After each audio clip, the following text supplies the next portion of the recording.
आपण बघितलं असेल मागच्या 4 दिवसापासून सातत्यानं माझं व्हॉट्सॲपचं जे अकाउंट आहे ज्याच्यावर सर्वसामान्य शेतकऱ्याचे, सर्वसामान्य विद्यार्थ्यांचे, सर्वसामान्य माणसाचे बरीचशी कामं, जसं की एखादं प्रकरण तहसीलदारकडं शेतरस्त्याच्या सुनावणीच्या बाबतीत प्रलंबित आहेत त्याची कॉपी असेल, एखाद्या विद्यार्थ्याला एखाद्या गावासाठी एस टी बसची मागणी आहे, एखाद्या विद्यार्थ्याला त्याच्या कॉलेजची फीस त्या ठिकाणी देण्यासाठी काही मुदत हवी आहे त्याच्या संदर्भातलं निवेदन असेल,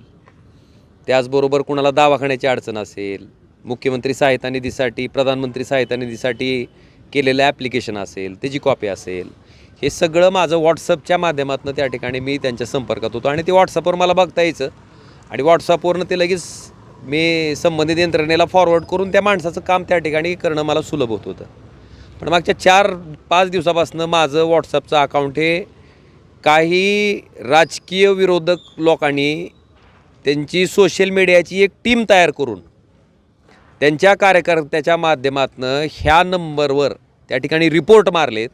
जेणेकरून माझं व्हॉट्सअपचं अकाउंट त्या ठिकाणी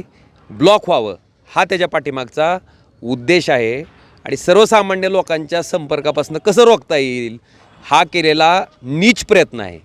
ह्याच्या संदर्भात व्हॉट्सअपलाही मी मेसेजेस केले, आपले सायबरचे जे पोलीस आहेत त्यांनाही विनंती केली की बाबा हे सगळं फार असहनीय आहे आणि ह्याच्यात माझा काही नाही पण सामान्य माणसाची फार मोठी अडचण व्हायला लागली.